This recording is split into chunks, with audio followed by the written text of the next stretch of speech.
Oi, muito boa noite para todo mundo que está nos acompanhando. A gente fala ao vivo a partir de agora.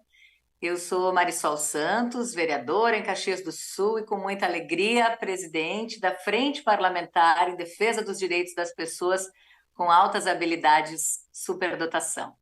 Bom, quem nos acompanha sabe que esse é um compromisso que nós temos marcado. A gente começou em março, segue até novembro, nosso terceiro ciclo de palestras para falar um pouco mais sobre altas habilidades, superdotação. A gente tem tratado de vários temas muito importantes, tem recebido aqui nessa sala de bate-papo especialistas nesse assunto, que têm nos ajudado a clarear, a entender um pouco melhor, a compreender um pouco melhor as nossas crianças, adolescentes e adultos com altas habilidades. A gente tem discutido a preocupação e como os professores, né, os educadores podem acompanhar. E hoje a gente tem um papo super importante, que é para falar um pouquinho também sobre a questão das famílias, as aflições e necessidades de pais de pessoas com altas habilidades de superdotação. A gente tem um grupo forte, né, que está acompanhando há bastante tempo, desde o início da frente parlamentar, e aí essas mães, esses pais, essas avós, né, avós, tios, enfim, estão sempre envolvidos e a gente sabe que isso é um tema que faz muito parte do dia a dia.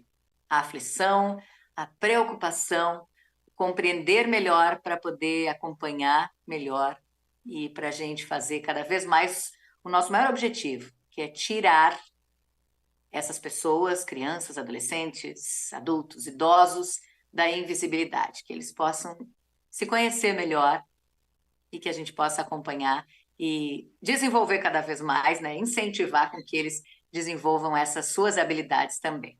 Então, quem está conosco hoje é a Karina Rondini, a quem eu agradeço. Já vou convidar para entrar aí na sala, já está com a gente.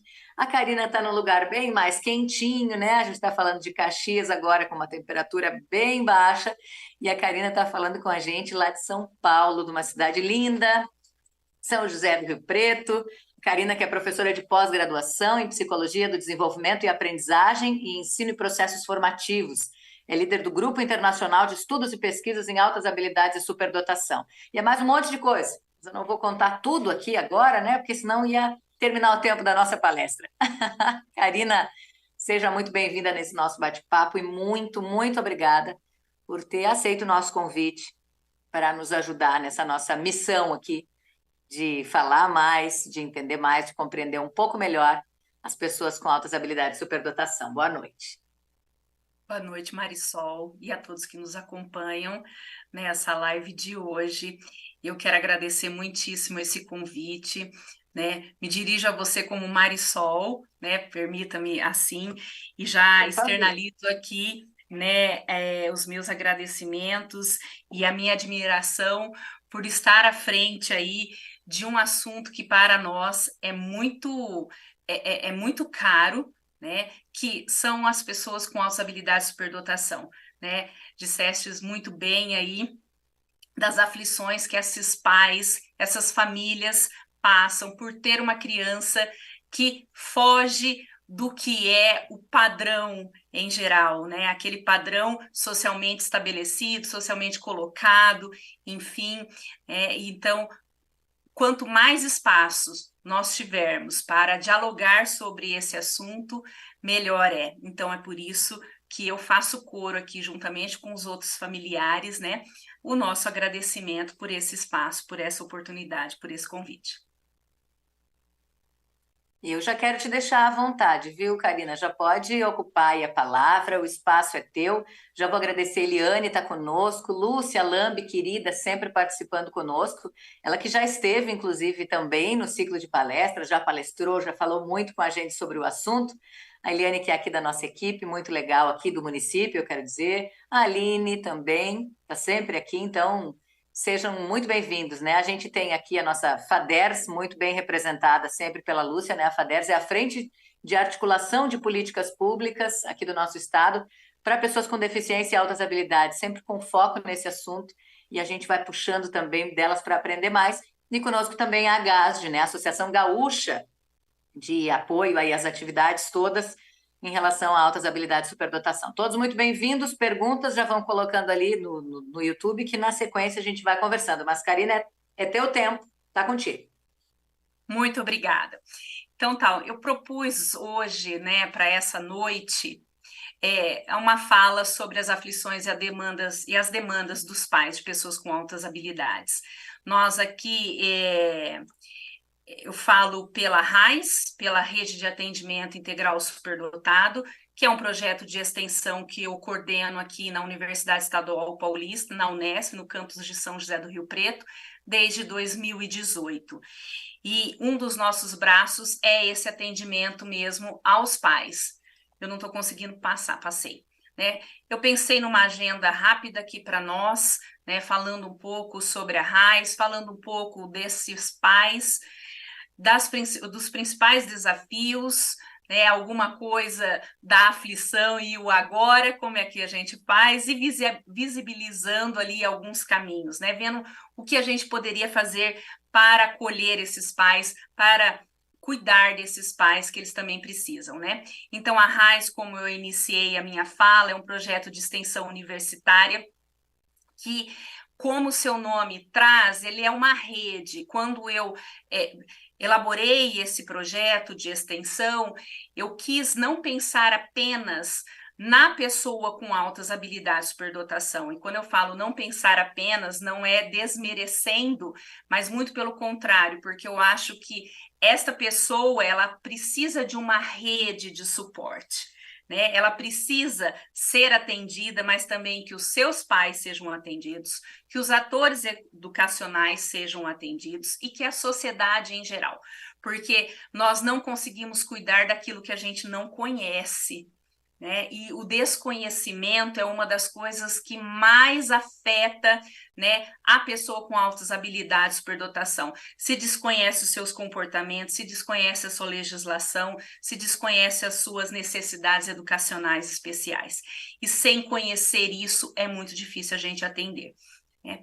Então, dentro desse panorama do que a RAIS trabalha, esses serviços que a RAIS presta, tem esse braço importante que é a família, os pais, né? Essa família, ela precisa de acolhimento, essa família precisa de assessoria, né?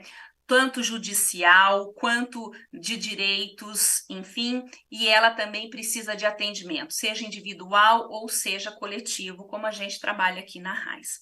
Né? Então, quando essa família vem buscar os serviços aqui da RAIS, e ou em triagem, ou mesmo já na anamnese, ela vai colocando alguns comportamentos da criança ou do adolescente que a gente já consegue identificar ali um perfil de altas habilidades de superdotação. Seja na fala de desinteresse dessa criança, de desatenção, uma criança muito agitada, inquieta, ou uma criança que fica muito parada na escola, parece apática, né? Que não presta muitas vezes atenção devida, né?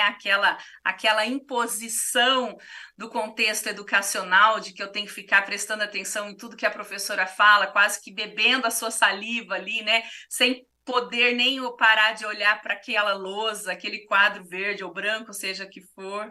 Né? E às vezes a criança já aprendeu aquilo ali e ela já vai com o seu pensamento para outro lugar, enfim. Né? Reações emocionais intensas, essa criança ela é intensa nas suas emoções, né? É uma criança muito questionadora, é uma criança muito argumentativa. Então, essa criança argumentadora e questionadora no ambiente educacional nem sempre é bem vista, isso causa muito estresse, né? Entre esse contexto familiar e educacional. Então, são alguns dos exemplos de comportamentos dessas crianças, desses adolescentes que os pais trazem. São as coisas que, em geral, eles trazem que vão afligindo eles e eles vão buscar, de alguma forma, um apoio, uma ajuda, né? E aí, então, eles nos questionam, mas então o que é essa superdotação? O que seriam esses comportamentos típicos? E aqui na RAIS, nós definimos, assim como na legislação brasileira, a superdotação pelos 3 anéis de Renzulli.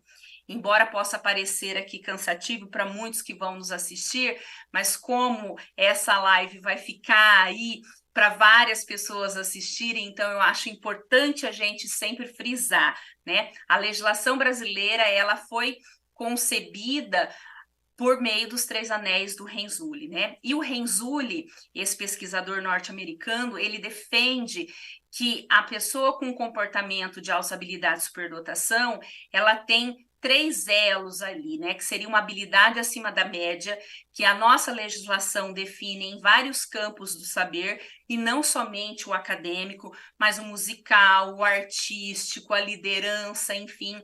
Então, ele alarga essa definição, né, de habilidade acima da média para além do contexto educacional, o envolvimento com a tarefa, o quanto que uma pessoa com comportamento superdotado, ela se joga em um projeto, naquilo que ela tem de interesse. Né? E a criatividade na forma de pensar, na forma de ver o mundo, na forma de resolver problemas, criatividade como um todo.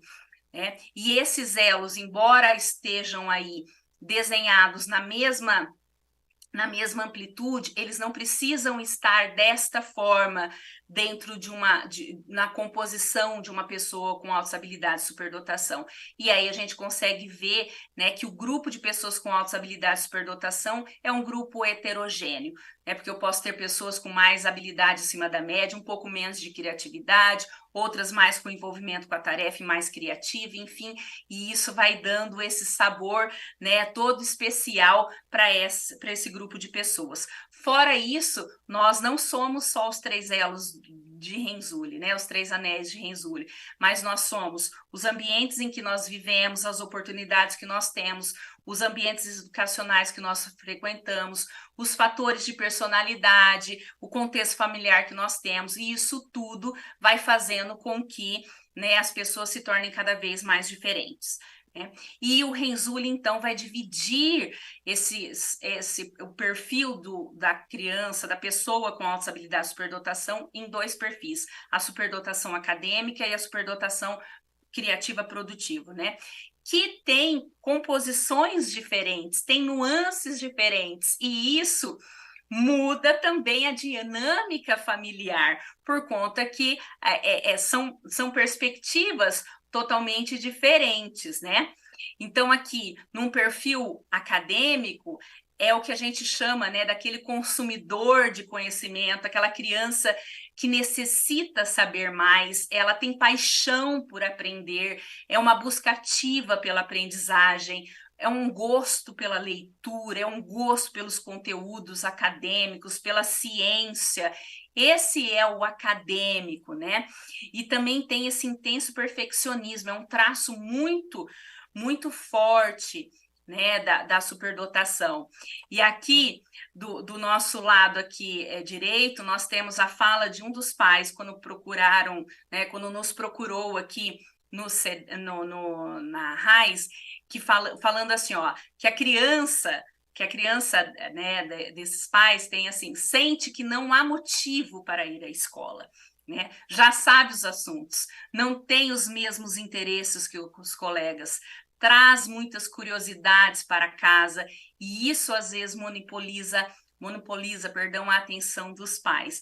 Então, percebam aqui, né, o que seria as queixas que os pais trazem de uma criança que tem o traço de acadêmico, da superdotação acadêmica. E eu me lembro aqui que uma das primeiras mães que nos procuraram aqui, aqui na RAIS, foi uma mãe que exatamente veio falando isso. Eu não dou conta mais de responder às questões da minha filha. Ela me suga tanto, ela me pergunta tanto, e eu já não sei mais aonde buscar. Me ajudem, por favor. Então, quando a gente fala tem paixão por aprender, é consumidor de conhecimento, né? Troca o brincar por ler livros, por estudar. Essa criança é esse perfil aqui, é o acadêmico. E muitas vezes isso causa estranheza aos pais, principalmente quando essas crianças começam a entrar no contexto social, no contexto educacional, que aí parece que fica mais diferente mesmo. Porque enquanto está no ninho familiar, pode ser que isso esteja normal, né, para aquela família, para aquela criança, mas quando ela sai desse ambiente familiar é que ali começa a ficar meio complicado. E eu trouxe essa charge que eu acho que cabe muito bem para essa criança que sente que não há motivo mais para ir à escola, né? E essa mãe perguntando o que você aprendeu na escola hoje, e essa criança falou nada suficiente, né? Pediram para eu voltar amanhã. E é mais ou menos isso. Eu me lembro que eu estava ainda na Unesp de Assis e uma professora de psicologia veio fazer uma consulta a mim falando assim, Karina, o que eu faço? O meu neto de 7 anos negocia com a mãe porque ele fala assim, mãe, deixa eu ir a cada 2 dias na escola porque todo dia eu não aprendo. Uma criança de 7 anos. Então, é exatamente isso. É o acadêmico. Aqui eu trago 2 recortes aqui para a gente conseguir ver o que são esses acadêmicos. Aqui, a primeira fala de um mestrando, né, nessa coisa do perfeccionismo, e ele fala, numa parte da fala dele, ele fala assim, eu acho que o que eu faço de melhor é cantar, mas eu também toco piano, violão e flauta doce, porque é um instrumento muito simples e nem faz tanta diferença assim. Né? Então, assim, olha aqui o perfeccionismo, né? Olha aqui aquela coisa que, tá, é tão fácil, todo mundo deveria saber fazer isso, né? São as nuances, quando a gente fala que o perfeccionismo é um traço da superdotação, são essas nuances que a gente precisa começar a ver. Desse outro lado aqui, eu falo de uma menina que nos procurou quando tinha 9 anos, estava na quarta série, e ela queria aprender aqui conosco raiz quadrada de números exatos e inexatos, e aí, com 9 anos. E aí nós perguntamos por que ela queria isso. Então ela disse assim, eu me interessei pela raiz quadrada aos 4 anos, quando eu decorei a tabuada do 1 ao 10 e a tabela de Pitágoras. Então eu descobri essa escadinha aqui nesse desenho, a diagonal principal rosinha aí para vocês, né? E quando um número multiplicado por ele mesmo vai dar um número dessa escadinha aqui. E foi assim que eu me interessei pela raiz quadrada e a raiz quadrada inexata. Então, essa é um perfil típico de uma criança acadêmica, né? E quanto essa criança, né, destoa no ambiente educacional e, consequentemente, quais são, né, as consequências disso para o contexto familiar. Quais são as preocupações desses pais, porque essa criança, ela destoa. Essa é a menina que veio para nós, que a mãe veio perguntando que não sabia mais o que fazer, e essa é a mesma menina que falava assim para nós, eu até brinco de boneca com as minhas amigas, mas de vez em quando, porque eu não gosto. Muito bem. O outro perfil, então, é o produtivo criativo, que esse aqui é aquele que a gente fala assim, se um é o consumidor de conhecimento, ele fabrica conhecimento, ele produz, é aquela criança que não segue regras, não, pelo menos, impostas, sem uma explicação, né? Que a convença de que é aquilo que tem que ser feito e não de outra maneira, né? Essa capacidade reflexiva, essa sensibilidade para o belo, né? Essa emoção exacerbada, porque enquanto um busca, né, autodidaticamente informações, esse daqui, ele aprende mão na massa. Então, uma fala de uma mãe aqui, né? Não reconhecido ou estimulado na escola, óbvio, o produtivo criativo, em geral, não é valorizado no contexto educacional. quer descobrir sobre as coisas mexendo nelas, né? Então, enquanto um consome conhecimento, e vamos assim dizer, tá, vai pegar o manual para ver como as coisas funcionam, esse já nem olha o manual, ele vai direto fuçar para ver como as coisas funcionam, né? Um é linear, o outro é pensamento abstrato. Às vezes desmonta e remonta de forma certa ou errada os equipamentos, traz ideias diferentes para os espaços, mas nem sempre reconhecidas ou aceitas pelas demais, né? Então, eles pensam, como a gente fala assim, fora da caixinha, né? E tudo que sai dessa normalidade, desse padrão estabelecido socialmente, nos causa estranheza. É. Então, essa charge também eu acho que cabe muito bem para esse perfil produtivo criativo, em que o menino fala assim: qual foi a sua nota? E a menina, eu tirei um A. É mesmo? Puxa, eu não queria estar no seu lugar. Eu tirei um C. E a menina fala assim: que razão você prefere tirar um C a tirar um A? E ele responde: a minha vida fica mais fácil se eu mantiver a expectativa das pessoas em um nível baixo. Esse é o criativo, esse é o produtivo criativo. É um perfil diferente, né? É um perfil diferente. E aqui, então, eu trago para a gente fechar um pouco esses perfis da superdotação, né? Esse desenho que eu encontrei fazendo a correção das provas da OBMEP, e essa menina que não sabia fazer muita coisa dessa prova, e ela fez esse desenho belíssimo e escreve: a plenitude de quem não sabe matemática, me desculpem, né? Dizem que desenhar não dá futuro. É isso, e isso importa? Já estou perdida mesmo. Então a gente consegue ver aqui o desenho maravilhoso que essa menina fez, e ela estava sem nada ali, então ela fez a mão livre mesmo. Enfim, a gente consegue ver os detalhes, a gente consegue ver a plenitude de quem não sabe alguma coisa, ou a plenitude de quem está olhando para alguma coisa. E a desvalorização, o sentimento que ela tem de desvalorização, de o que ela sabe não é valorizado, e o que ela não sabe é o valorizado socialmente. E aí nós temos pesquisas como essa que eu coloco aqui de Bastos, falando que mulheres superdotadas, mesmo em áreas culturalmente consideradas femininas, como por exemplo a culinária e a moda, podem ter baixo rendimento, favorecendo a uma condição underachievement, ou seja, uma superdotada com um desempenho aquém do esperado. Porém, essa condição não influencia no seu real potencial, e sim na sua própria percepção do que poderia realizar.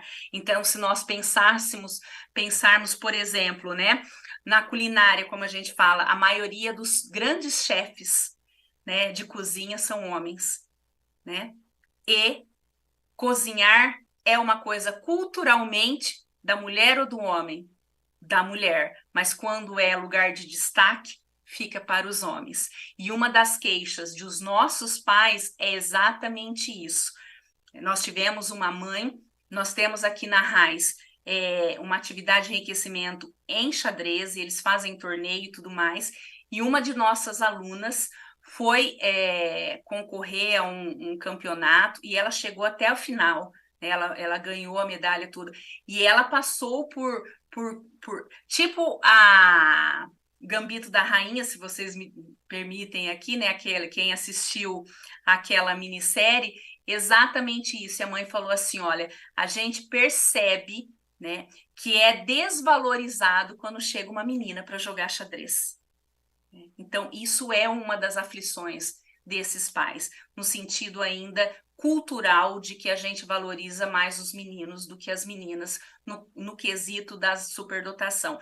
E isso reverbera nos dados censitários, né? Nos dados censitários aqui de 2010 a 2020, como está colocado aqui, a gente consegue perceber que em todos os estados, praticamente, nós temos mais meninos do que meninas identificados, né? E Se nós formos olhar, então, né, de uma outra maneira, provavelmente aqui nós teremos ainda mais pessoas brancas do que negras. Esse que é do que pretas, né?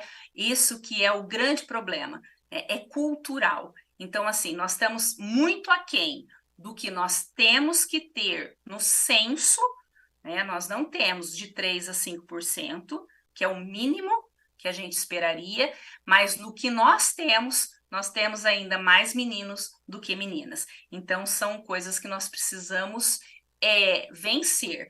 E essas são uma das aflições dos pais, principalmente pais de meninas, né? Então, nosso grupo, nós temos aqui na RAIS um grupo focal de pais que acontece mensalmente em formato online, porque nós atendemos pais do Brasil todo, e nós fizemos no começo do ano uma atividade disparadora com eles, pedindo para que eles elencassem dúvidas ou situações desafiadoras relacionadas à área da superdotação que estivessem enfrentando ou passando com os seus filhos ou suas crianças, seus adolescentes, né? E disso saiu, então, essa nuvem de palavras em que muitas coisas aqui relacionam com esse equilíbrio emocional, com esse sentimento de pertencimento. Meu filho não tem esse sentimento de pertencer a um grupo, ou a escola reclama que ele não faz amigos, né? Não tem essa sinergia, mas nós temos várias outras coisas, né? Esse aspecto emocional, as adaptações, a seguir regras, a rotina. Então, essas foram as aflições e as demandas que os pais nos trouxeram naquele momento, né? Então, a gente consegue extrair, assim, mais nitidamente, nessa nuvem de palavras, né? A queixa dos pais sobre isolamento social, né? Em geral, não é assim, meu filho não tem essa relação com os pais. Na verdade, é a escola que às vezes reclama, é o outro que reclama. Ou muitas vezes, por exemplo, nós tivemos uma mãe aqui esses dias que falou assim: eu tive que negociar com o meu filho, porque ele não queria ir. Eu tinha parentes que chegaram, nós íamos fazer um almoço lá, e ele não queria ir porque ele não se dá muito bem com alguns primos, alguma coisa, porque não tem com que conversar, né? E aí, então, eu tive que negociar que se ele fosse, ele poderia levar um livro e ficar com o avô, porque ele gosta muito do avô. E ele foi nesse sentido. Então, assim, nós precisamos saber, né, quando se fala que a superdotação, que essa criança tem problema de isolamento social, em que medida isso se dá? Porque é muito fácil falar assim, tá, pessoa com altas habilidades, então ela tem problema social, que é uma das queixas dos pais. E não é sempre isso, não é em que contexto isso dá, né? Essa não adaptação ao contexto social, essa insegurança. Nós temos crianças, por exemplo, como há esse mito de que o superdotado é bom em tudo, então nós temos crianças que são boas, vamos supor, em matemática e história, e não é boa em outras áreas. Então, ela tem insegurança, ela tem um certo receio, um medo de pedir ajuda naquilo que ela não é tão boa, por ser cobrada. Então, entre esse conflito para os pais resolverem, porque às vezes os professores falam assim, mas você não é superdotado, por que você comete erro aqui? Por que você está perguntando aqui? Você não pode fazer essa pergunta. Então, as crianças acabam tendo essa insegurança nessa solicitação, e isso causa grande problema, né? Essa raiva por não atingir a perfeição. Vocês se lembram do caso do menino que falou que flauta é muito fácil, nem conta muito, então, por conta disso, né? Então, às vezes, eles colocam metas inatingíveis ou difícil de serem atingidas, né? E aí isso frustra. Então, essas crianças podem apresentar, né, baixa autoestima, irritabilidade, impulsividade, caso de ansiedade. Nós tivemos aqui já casos de ideação suicida, né, por se sentir diferente. E imagina, então, esses comportamentos aparecendo, os pais não conseguem, não sabem como lidar com isso. Eles precisam buscar ajuda, justamente porque, né, tem mais além das altas habilidades, tem outros comportamentos aqui. E aí eu coloco para vocês uma indicação, para quem já assistiu, assista novamente, quem não assistiu.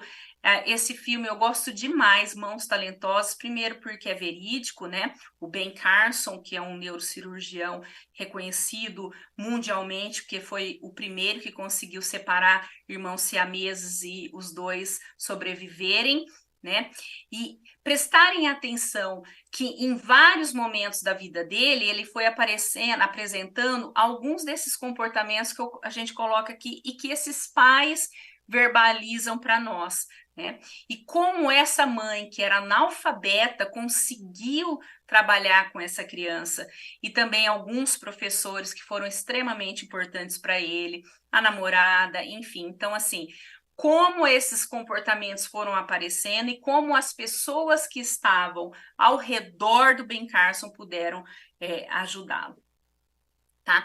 Então, aqui eu vou parar só um bocadinho aqui e vou colocar, já que nós estamos falando desse problema social da criança com altas habilidades de superdotação, que a sociedade diz que toda criança ou todo adolescente com altas habilidades, em geral, tem problemas de socialização, né? E eu vou colocar esse videozinho aqui só para a gente ver se isso é verdade.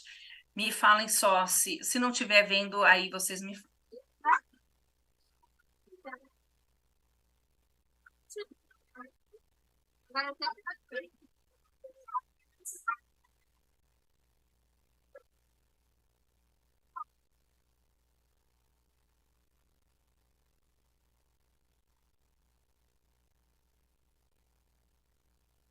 é bem curto mesmo, esse era o objetivo.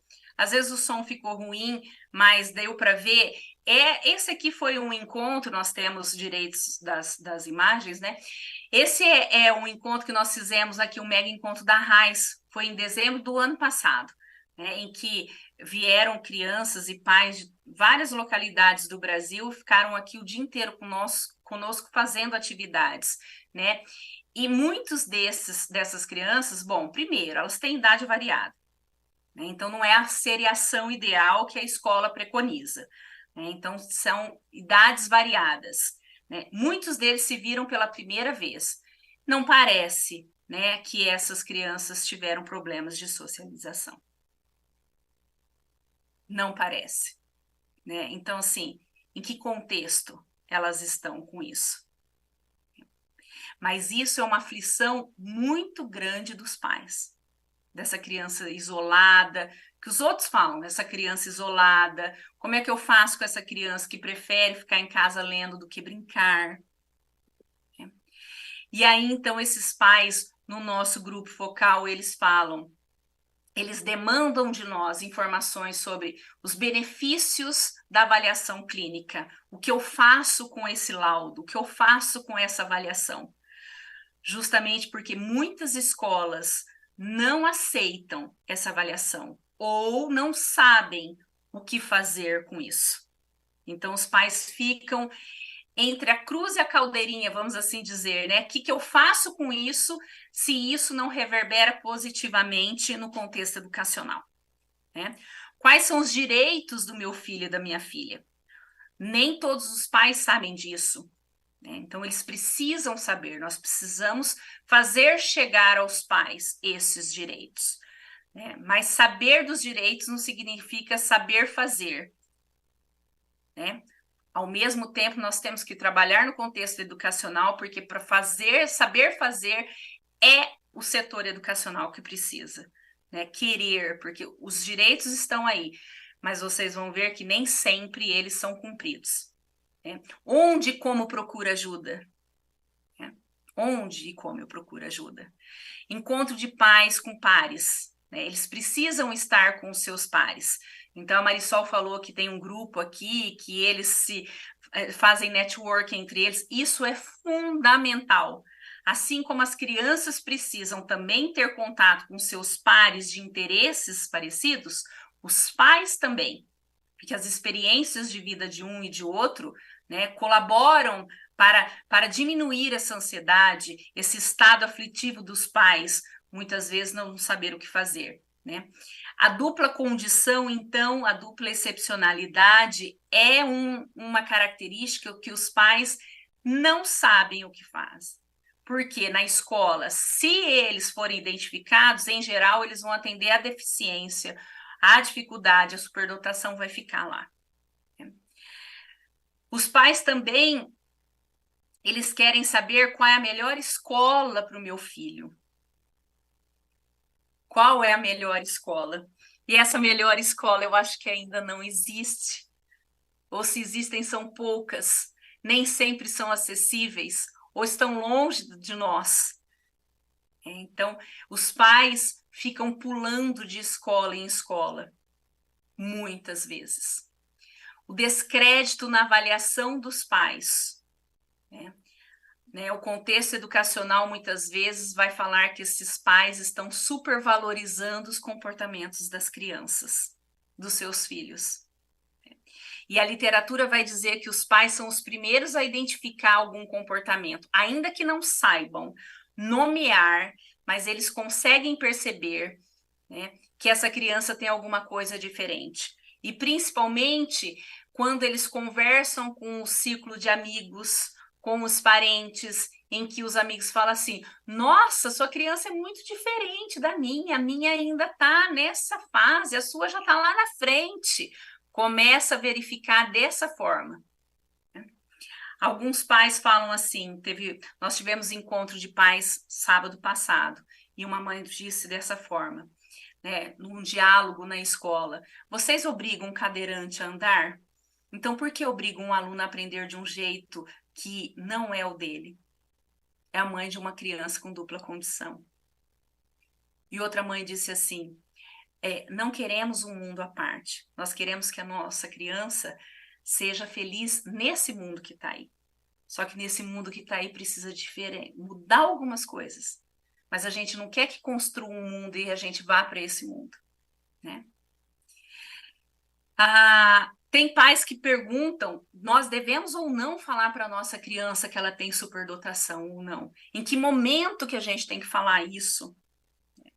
Tem crianças que, quando ficam sabendo, elas falam para os pais assim: eu não quero que diga na escola, justamente por aquela cobrança.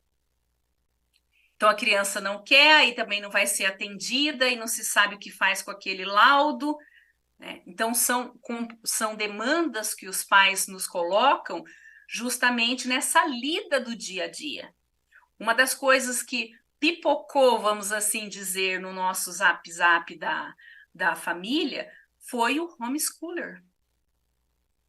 Porque nós temos várias crianças que não querem ir mais na escola, não querem perder mais tempo no banco educacional. A literatura vai dizer que a criança superdotada, principalmente acadêmica, é a que mais perde tempo no contexto educacional.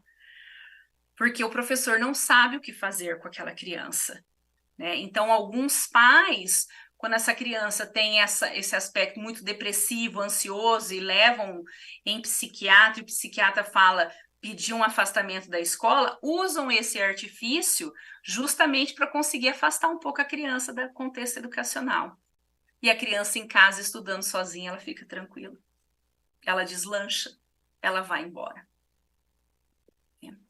E aqui, então, para exemplificar um pouco do que eu estou falando para vocês, essa criança que eu já apresentei, aquela mesma da escadinha, né, do Pitágoras, essa mãe nos procurou, então, por conta de tudo que ela estava passando com essa criança, e nós indicamos que ela fosse buscar a diretoria de ensino, a escola, para tentar trabalhar com essa criança, né? E aí ela disse, lá na delegacia de ensino, eu tive uma decepção muito grande, porque quando cheguei lá, achei que fosse encontrar pessoas preparadas para lidar com a situação. Assim como a gente vê o amparo para problemas, como, por exemplo, o autismo. Na sala da SOL, a SOL aqui é um nome fictício, ok? Tem um caso, estão dando total apoio, total recurso, mas não acontece o mesmo para quem tem altas habilidades.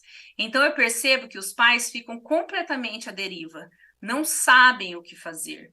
O que me foi passado lá na delegacia de ensino é que aqui no nosso município não adiantam a criança. Eu questionei, mas como assim não fazem o adiantamento? Existe a lei. A resposta que eu tive foi muito decepcionante. Me disseram que, apesar da lei existir, ela não era aplicada. E aí entramos com pedido judicial para acelerar essa menina, né? E aqui só um trecho desse mandado de segurança e o que o advogado coloca da parte da diretoria, né? Ele pede cautela à Vossa Excelência, né, em revogar a liminar concedida, para que a vossa decisão não atenda, antes de mais nada, um anseio dos genitores, e sim a necessidade e o bem-estar da impetrante.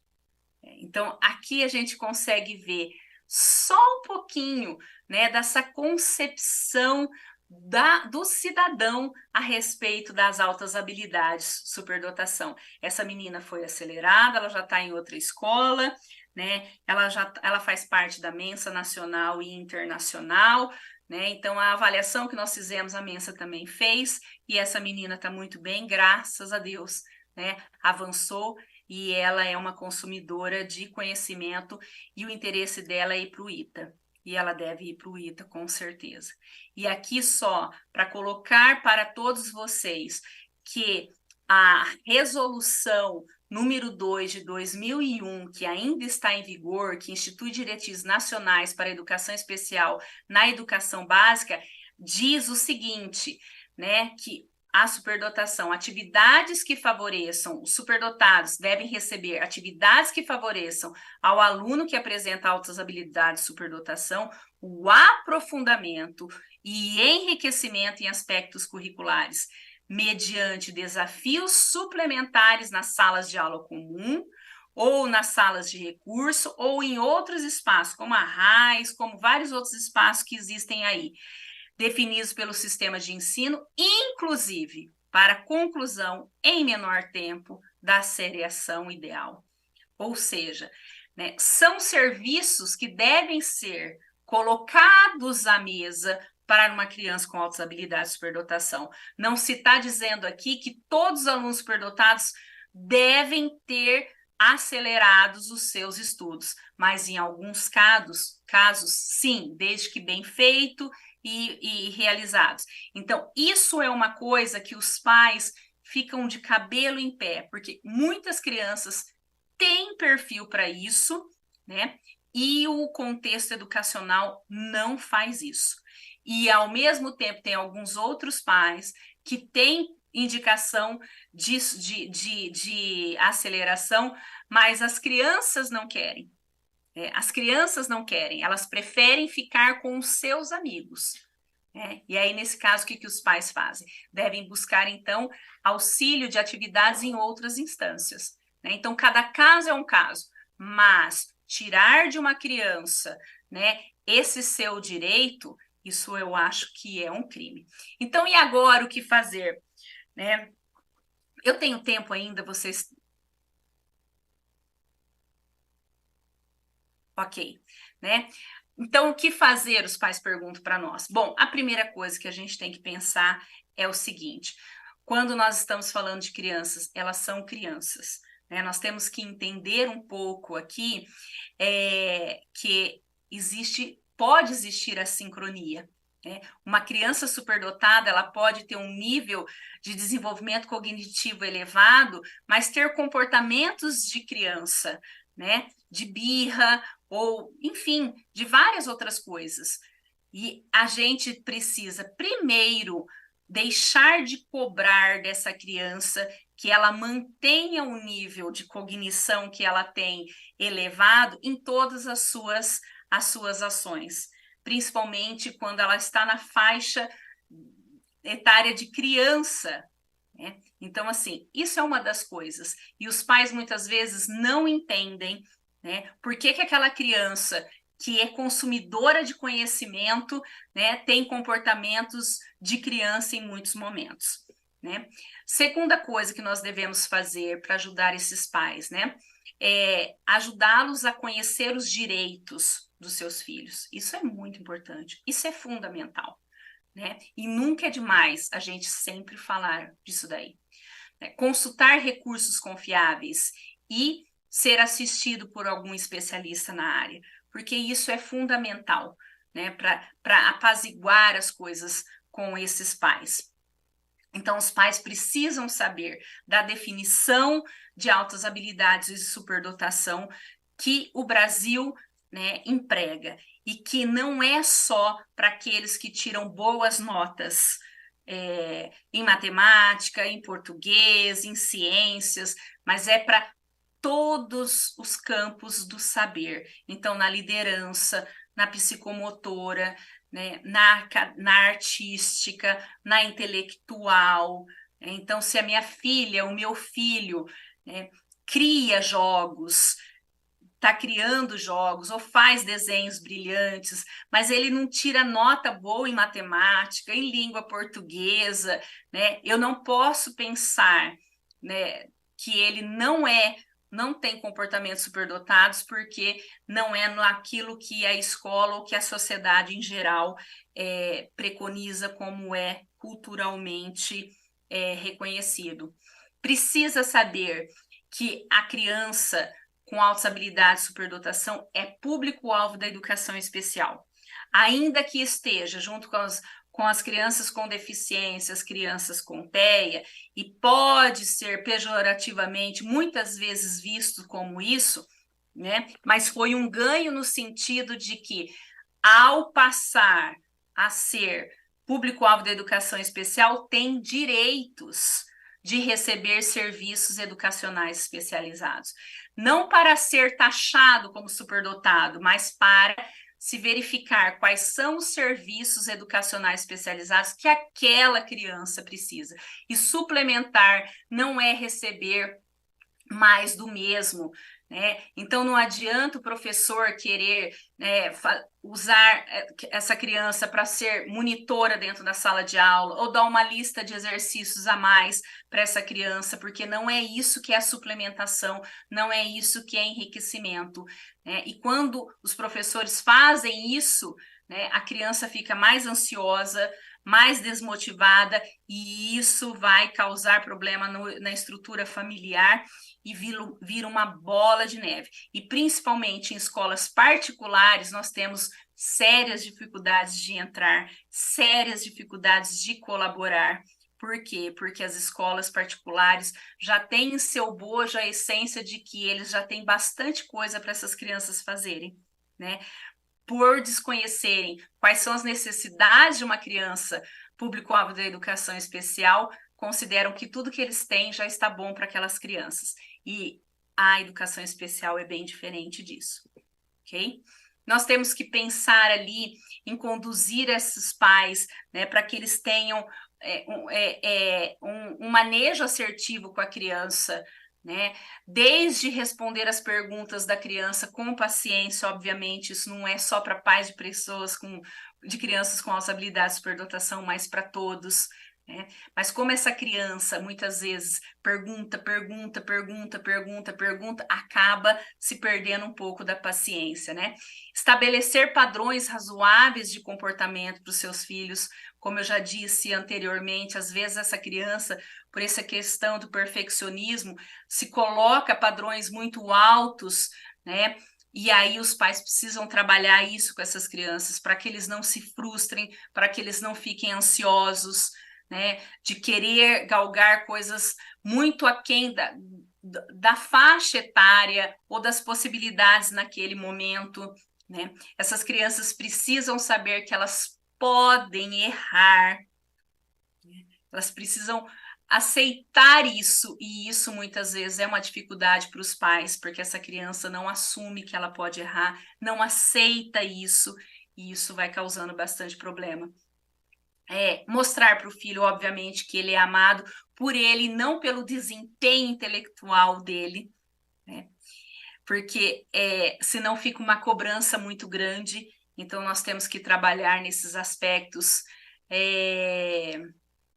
não exigir demasiadamente dessas crianças. Então, lembrar que são crianças, lembrar que pode haver o assincronismo, né? Que embora essa criança possa ter ali um desenvolvimento cognitivo muito grande, mas ela é uma criança, ela pode falhar, ela tem essa capacidade aí, né?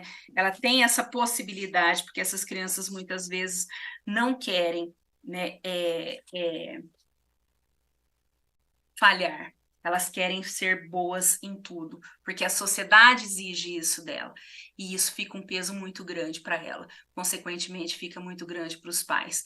Eu me lembro de uma criança que uma vez, uma mãe veio, né, no final de semana, chorando, pedindo ajuda. A gente já atendia essa criança e ela disse assim: meu filho chegou e falou assim, chorando para mim: mãe, eu acho que eu não sou superdotado. Superdotado é minha irmãzinha, porque tudo que eu faço nada agrada a vocês, nada agrada a escola.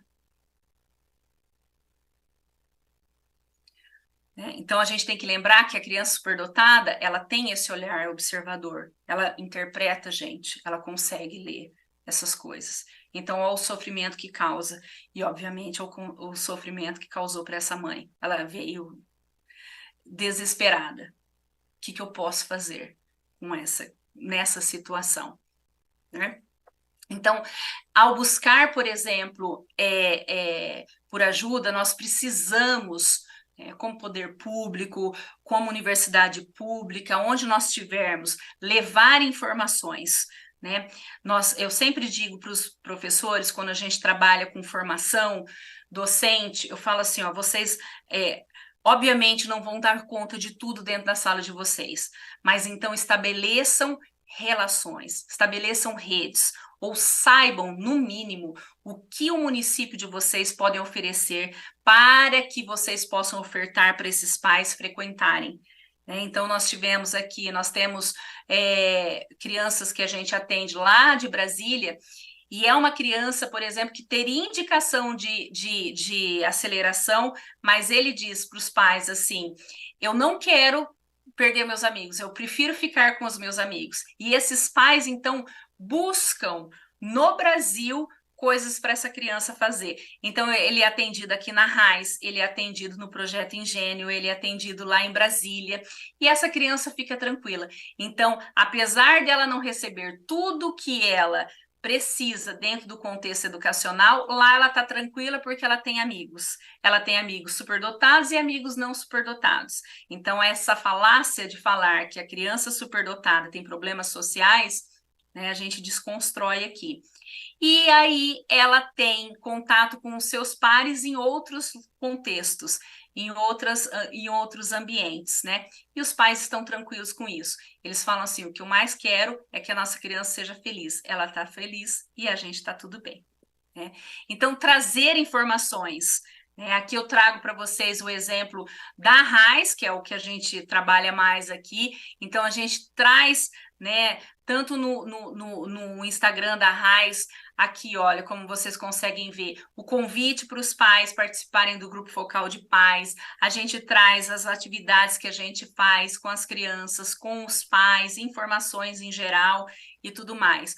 O canal do YouTube, nós também trazemos muitas informações de graça para os pais e para toda a população, na verdade, né? Com palestras muito importantes, com pais falando.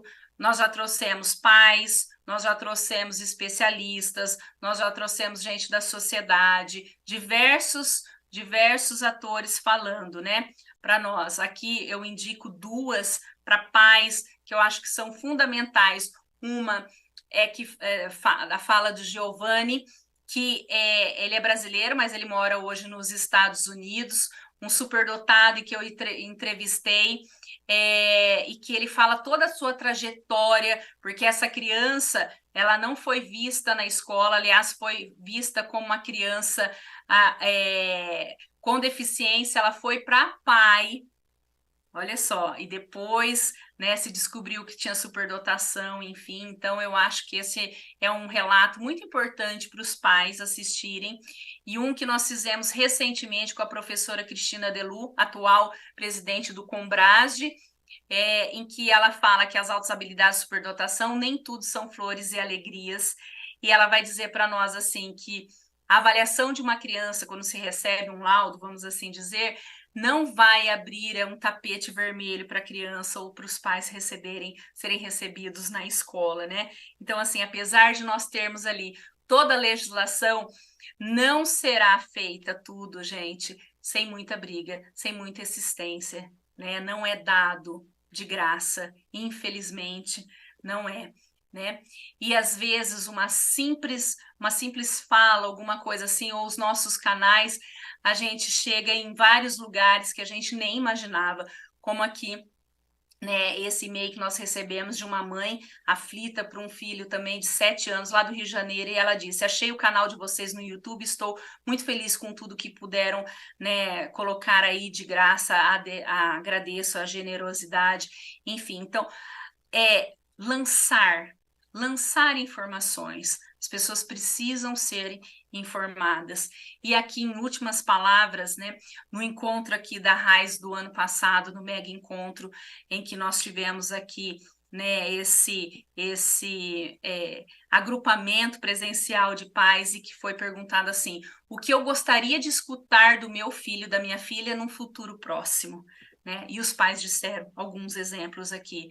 Obrigada por acreditar em mim e a me mostrar um mundo incrível, por ser meu guia e me ajudar a me autoconhecer. Tenho orgulho de ser seu filho. Eu estou muito feliz aqui no futuro. Tenho amigos de verdade e trabalho com coisas que me estimulam, me motivam e contribuem para que eu me sinta pleno e realizado. Estou cuidando direitinho da minha saúde física e mental. Estou com saúde, com saudade de você e do papai. Quando vamos viajar juntos? Né? Muito obrigado por você. Sempre lutou para mim, porque você nunca desistiu de mim. A senhora fez tudo certo. Obrigada por ter sido guerreira e lutou por mim. Vencemos. Obrigada. Você fez um bom trabalho. Te amo. Ou seja, né, os pais nada mais, nada menos querem que os filhos sejam felizes. Ninguém está falando aqui que é rico, que é próspero, né, que virou alguém famoso, nada disso, né? Mas que tem amigos, que está feliz, que está realizado, né?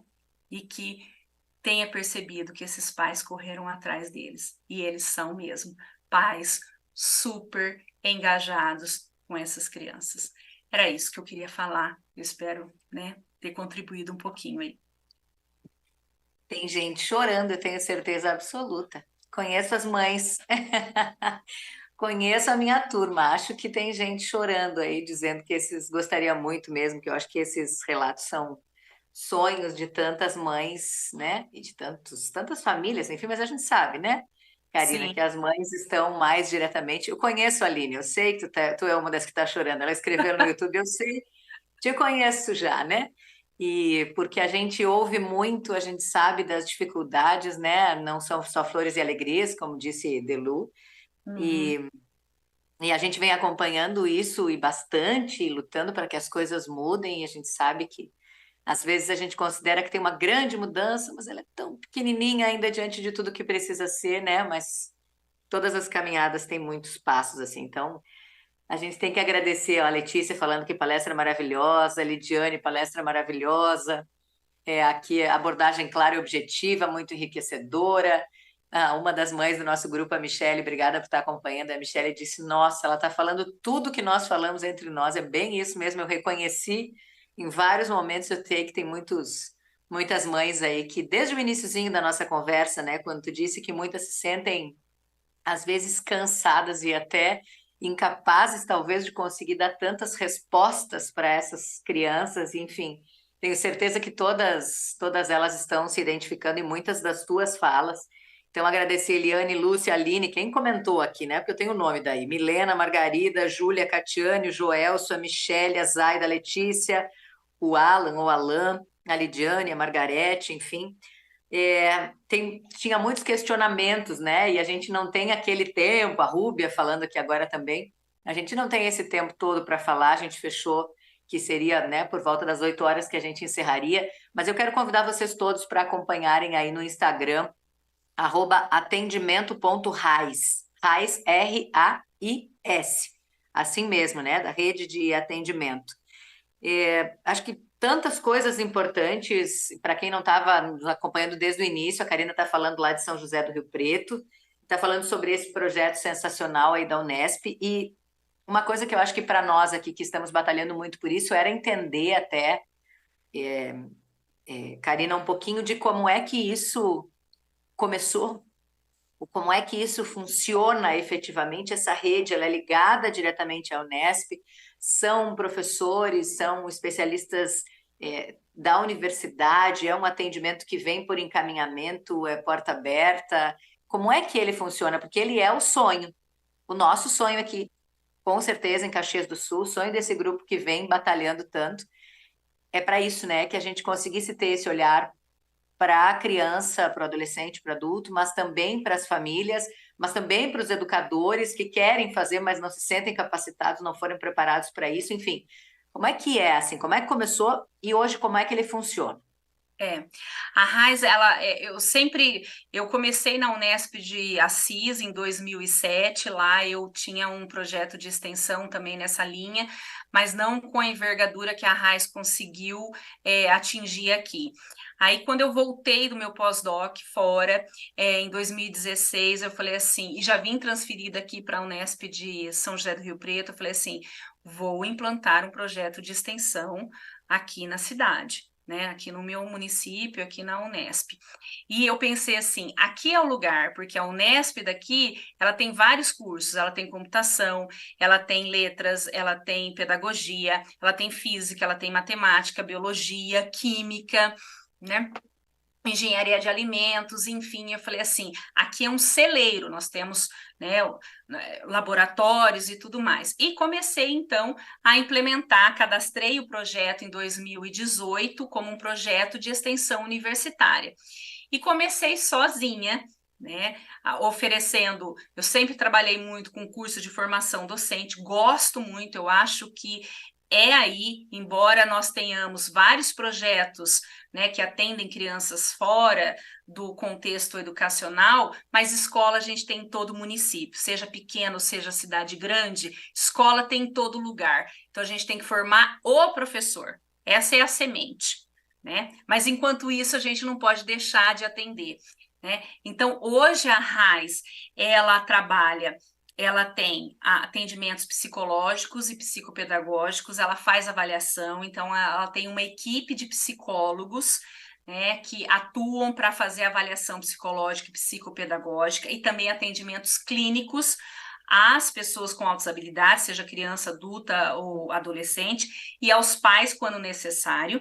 Né? Nós também fazemos assessoria, às vezes aos pais, ou assessoria a pedido dos pais às escolas das crianças. Né? Então, assim, olha, assessora aqui a equipe educacional para que eles possam atender melhor o meu filho. Então, a gente faz essa parceria em colaboração, a gente nunca impõe nada, porque não é por aí. Né? A gente faz atendimento em enriquecimento curricular, né? Esse atendimento é online ou presencial, porque a gente atende criança do Brasil todo, e esses atendimentos são ofertados por nossos alunos de graduação ou de pós-graduação. Então, eu tenho uma professora comigo, que é a responsável pelo enriquecimento da RAIS, que vai captando pessoas para atender as demandas dos nossos alunos. E a nossa demanda é fluxo contínuo, vem pelo WhatsApp da RAIS, vem pelo e-mail da RAIS, vem pelas mídias sociais da RAIS. Como um projeto de extensão, a gente atende público-privado, público particular, né? E do município, fora do município, nós estamos aqui contribuindo, é assim que a gente faz. Sonho é o nome disso, mas assim, Karina, muito, muito, muito, milhões de vezes obrigada pela tua Agradeço. participação. Quantas reflexões tu trouxeste, como eu disse, eu conheço um pouquinho desse grupo, a Maria Goretti está com a gente aí também agora.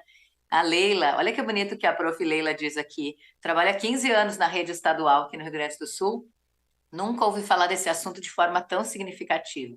Coisa boa a gente poder, de alguma maneira, trazer, discutir e te ouvir. Assim, eu falo sempre quando a gente está nas nossas palestras que o mais legal é que elas ficam gravadas, porque nós todos vamos voltar nela muitas vezes e te ouvir muitas vezes, porque tem várias questões que tu trouxe aí, e muito práticas, inclusive, né? Dessa questão para os pais, para esse olhar mesmo, né? Porque às vezes tem até uma culpa aí no meio, né? De eu não estou sabendo lidar, eu não sei como fazer isso.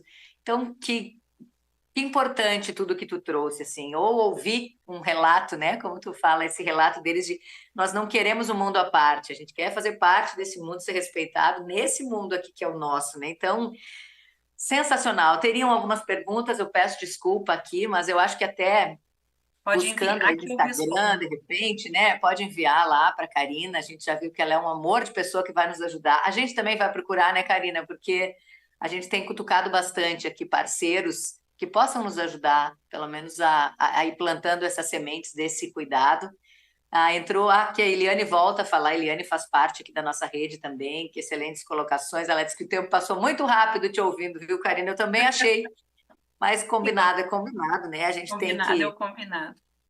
A gente tem que encerrar aqui, mas eu também tinha anotado uma série de coisas, mas a gente vai ficar com elas todas também para pensar um pouco mais a respeito disso. E eu já sigo, mas convido a todos para seguirem aí no Instagram, atendimento.rais, para a gente entender um pouco Agradeço. mais também desse trabalho. Karina, Agradeço. não sei nem o que te dizer, as tuas palavras finais, se quiser, aí à vontade. Eu agradeço, quero agradecer muitíssimo. Só antes de eu terminar, esses pais, essas mães são atípicos. Então, assim, eles trabalham em geral e eles têm que se ocupar ou de terapia ou de atendimento e tudo mais. Então, assim, vocês aí do poder público e tudo mais, precisam pensar em coisas também para que esses pais possam, né, ter um pouco mais de tranquilidade para correr atrás dessas crianças que precisam muito. Quero agradecer vocês, me coloco à disposição, mandem perguntas, vamos fazer parcerias, eu acho que é isso. Tudo pensando nesses pais e nessas crianças. É o futuro. Obrigada. Linda, é isso aí. A gente está de mãos dadas para o que a gente puder. Vocês sabem que comigo dá para contar nesse sentido, com a Frente Parlamentar das Altas Habilidades, que a gente criou a partir desta demanda, né? A gente está fazendo, pensando em formas da gente chegar mais longe, e não é por um, é por todos, né? É para tantas outras coisas aí no futuro. Preciso agradecer também a minha equipe, né? Está sempre junto aí a Milena e o Samuel que está na sala aqui conosco, a equipe da TV Câmara, que nos colocou no ar, no YouTube, na TV Câmara, no Facebook, a Grace e o Osni hoje lá, muito obrigada, foi perfeito. Acho lindo e preciso falar sempre. As nossas lives são sempre inclusivas. Muito obrigada às meninas intérpretes de Libras que estavam conosco. A gente fica orgulhoso de poder ampliar o conhecimento para um número maior de pessoas. E a todos vocês que nos acompanharam, boa noite. Muito, muito, muito obrigada. Vamos lembrar da próxima rapidinho? A próxima é em agosto, no dia 17, a importância da identificação de adultos. Conhece alguém? Já chama, já pede para dar uma atenção para essa palestra com a Roberta Rodrigues de Vasconcelos. Nas nossas redes a gente vai falando. E como eu falei antes, a gente vai voltar para ouvir a Karina mais um pouco, para ficar absorvendo tudo isso.